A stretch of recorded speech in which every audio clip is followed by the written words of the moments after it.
right. Get a little bit of that vintage action going on. I've never ran this in the cross country before, so we'll see how it goes. Yeah.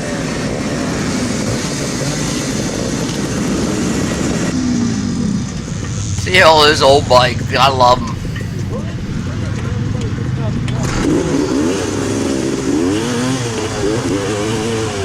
This is Saturday's race. Old White Lightning down here in Buffalo, South Carolina. I got a pretty good start. Come out there in like 3rd place. I didn't pre-ride the course or anything, so I didn't really know what was in front of me. Which you'll see doesn't help me out at all. I think the guy right in front of me, he ran into the same thing. We should have went left of those ribbons. We ended up going underneath the tree stand. Oh man, we could have made some serious ground up on the crowd there if we'd have took that course right. We were way out in front.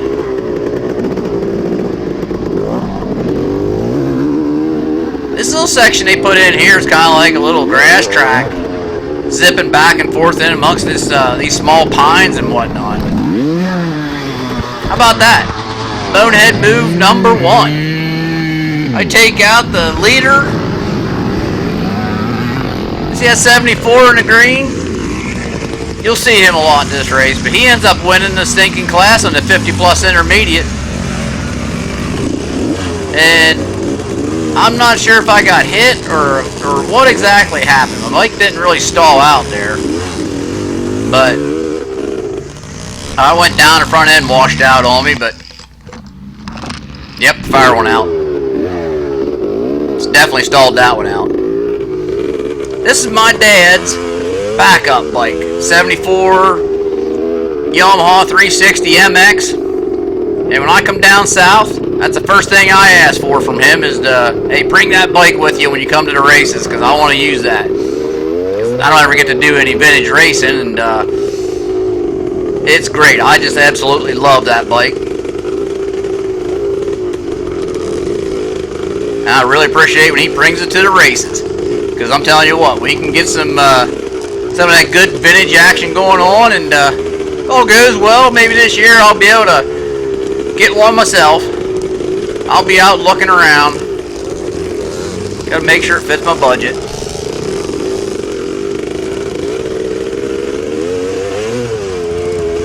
I absolutely love this vintage racing. I think I prefer it better than I do the dual disc stuff. Everything's got its place, but this is a lot of fun.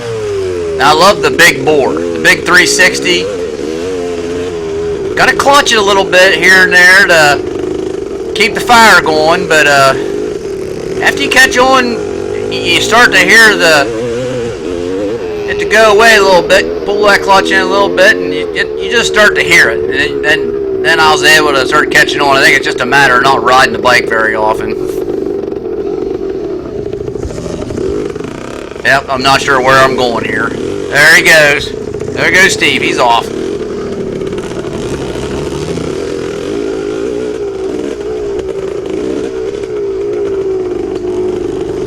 Old Steve's throwing down some in these early laps, like low 19-minute, even low 18-minute lap on the 3rd lap. He was really starting to get his groove on. There's no problem trying to find him. Him and I got out on the motocross course, and we battled it out on the motocross course. If you watch the vintage motocross video, you'll see him and I going after it. And man, was it a lot of fun. When you get somebody that's about the same speed as you and you're out there trying to catch them, it just makes it so much more fun, that's for sure.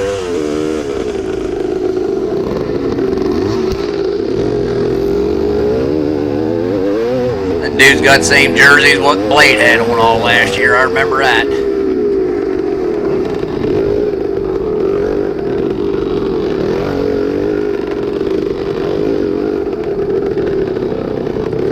Seemed like when you were sitting down lower on these vintage bikes, man, you can snake through this stuff just a little bit easier. Even if you're standing up trying to get good position and stuff like that. being lower to the ground really helped you get through this stuff easier. That's the thing I like about the vintage bikes and this cross-country stuff. It seemed like I could get this thing in third gear and kind of tractor it around, clutch a little bit if I needed a couple more R's here and there, and if I got into second, it wasn't for very long because it would wind up quick. And I think Dad had changed the gearing in there somewhere because there was a pretty good difference between second and third gear. Second was short-lived, and third had a wide range of speed you could use it for. And it was almost like a stinking automatic tractor out there whenever you got it going good. And you get it out on them fire roads, you could crank up into fourth gear just for a little bit. Felt your butt pucker up a little bit, and then you'd back her down a little bit because you were cruising.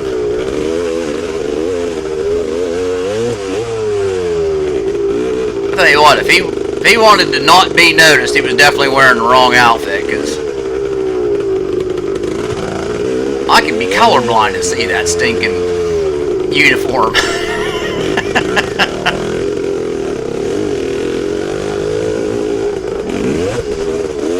Yeah, if you went to the right side of that jump, it was kind of steep. Went to the left, it dumped you off a little bit easier, so it wasn't so bad. Not sure what that guy's got hanging off of his kickstand there, but he's got something. I'm not sure what it is.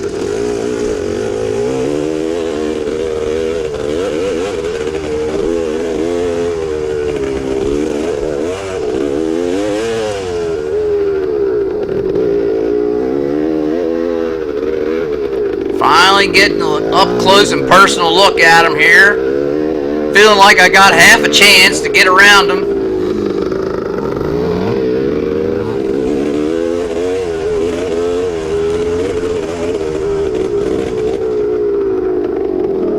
I wish this dude raced the Mid-Atlantic, because I tell you, I think we'd have a lot of fun throughout the year, that's for sure. Really looking forward to this race season coming up. This was a great preview. This track down here was darn near perfect. Saturday was a little bit dusty on the motocross course, but even though they didn't get any rain on Saturday, the cross-country course, I didn't think it was bad at all. You can tell they're great visibility, a little bit dusty, but I mean, I don't think I heard one person complain because they really couldn't, because it was really nice. Section through here had a lot of brake bumping and stuff like that going down through here. We're gonna bump up, get out on this road, and I'm thinking, dude, I gotta make a move.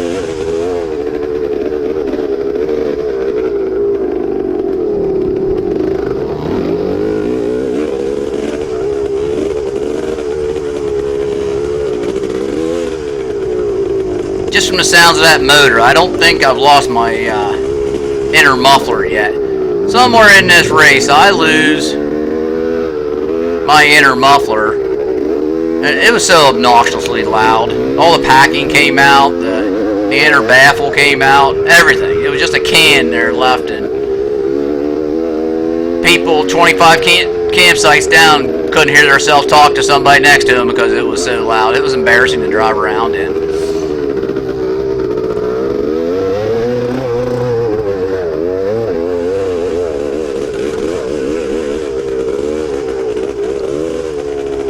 Well, while Steve there was throwing down some 19-minute laps, myself, I was throwing down about a minute slower on the second lap and about a minute slower on the third lap. Mostly because I'd stall that stinking thing out. Oh. Who do we have here? The illustrious Kurt Kilby. I recognize that IT up there, and his stylish snow pants that he's got on. I remember him having at the Hangover Classic there. And he's got the foot out doing the old motocross turn. Come on, Kurt! I don't think he hears me. He's letting her hang out there coming up this road for sure. Oh, he's catching a little bit of air. Hey, Kurt, You need to freeze frame that. Both tires off the ground.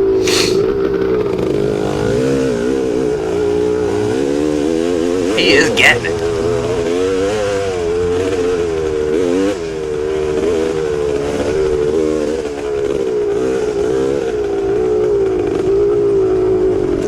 This was a good little place to pass right down here. Thank God he lets me by. That was so freaking nice of you, Kurt. Thank you very much. Because I don't think I could have reeled him in if I left him get any further out ahead of me there. And I'm going to need every little bit of help I can get.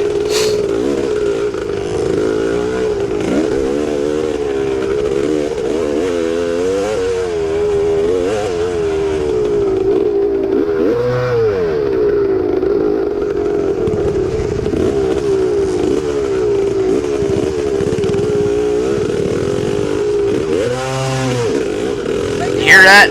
Bumper into neutral. There was a spot in between second and third there. Man, I tell you.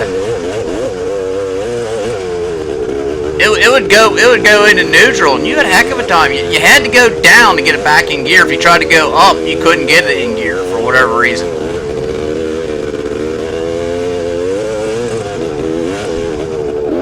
Time to let her hang out.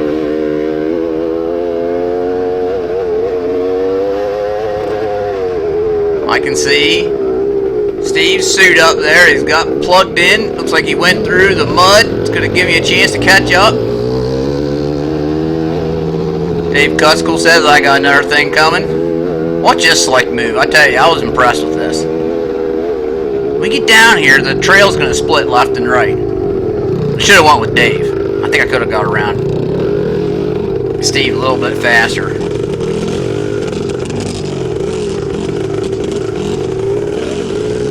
Watch how many guys he passes. You want to talk about taking the alternate route. And he does. Passes 3 guys like they're sitting still. He gets all out in front of everybody there. Oh, he might not have got that last guy, but he's right on his butt. That's the things I think I got to get better at, is looking for alternate routes within the course, not riding right behind somebody. You get told that all the time, and got to make good on it this year.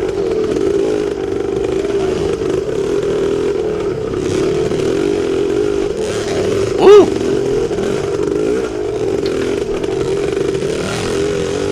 Got by Steve there, but I'm pretty sure that's going to be short-lived. There's Josh. Not sure what happened to his bike there, but well, ended up right beside me, and I thought he was in my class. And his lap times were, I don't know, they were, let me just see here. Yeah, he was just within seconds of myself in the lap times there. 5-10 seconds off each lap, and he finished right in front of me. What a race we had at the end. I'd have included it in here, but my dang battery went dead. I didn't catch the last lap of the race, and we had one heck of a race.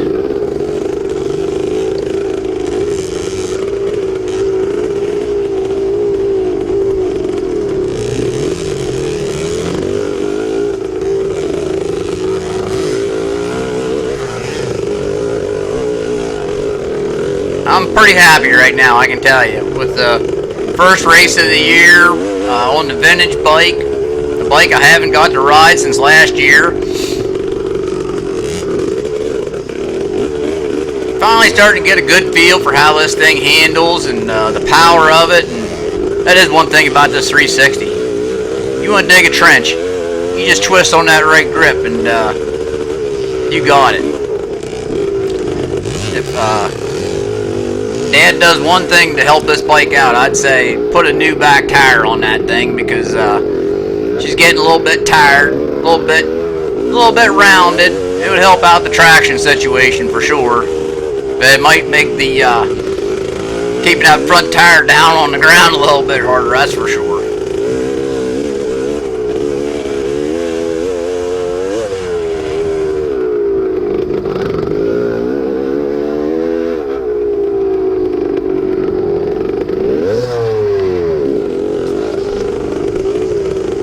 I ran the post-finish 200 intermediate And what's funny is if you look at our lap times on the second and third laps, it's like 20 minutes post finish, 19 minutes, or I mean 19 minutes in the post finish, and 20 minutes and 19 minutes in the vintage. There really wasn't a whole dang lot of difference. I was surprised. Now, granted, we're talking a 360 over to a 125, but it was a matter of being able to put the power to the ground.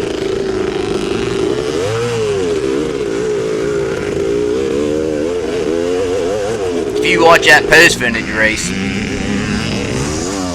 oh, there goes Steve, and I don't think he looks back after that pass there. But like I was saying, if you watch the post vintage race, you'll see old Marty Strauss up there. He's in yellow. You can barely see his jersey up there every now and again. Him and old Brian Ashcraft get into, and all three of us get into one heck of a battle through here, and just one heck of a lot of fun to watch again. And during the race, it was a thrilling section of the race that it just made for a great race weekend. Getting ready, we go up this road and we're going to jump out onto the motocross course, and with this big 360, it was a blast. You could pretty much point and shoot. As soon as you seen somebody, you could go after them in a heartbeat. I'm going to do my best to catch up with old Steve up there, but I'm going to tell you, he is, I raced him on the motocross track, and he's fast. Him and I got into, we were nose to tail all the way around the track, 4 laps. Every time we got out there, it was a lot of fun.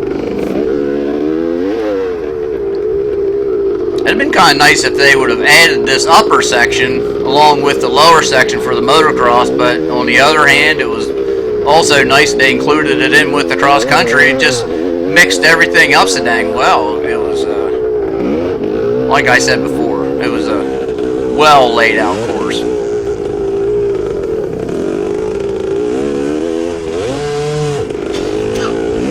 Keep hitting neutral there.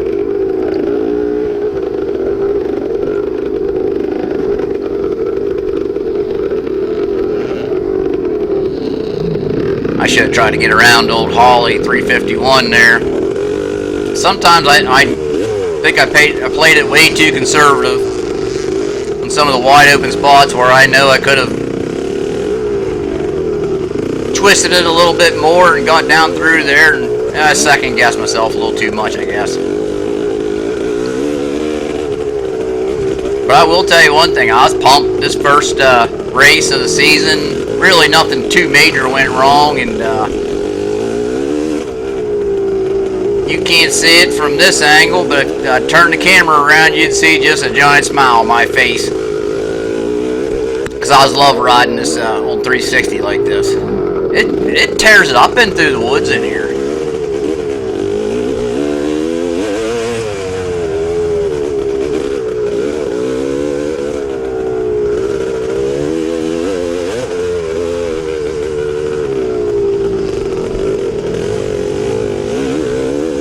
Well, I'll tell you what, we're getting ready. We're going to sneak out through here. We're going to come up on the scoring station here directly.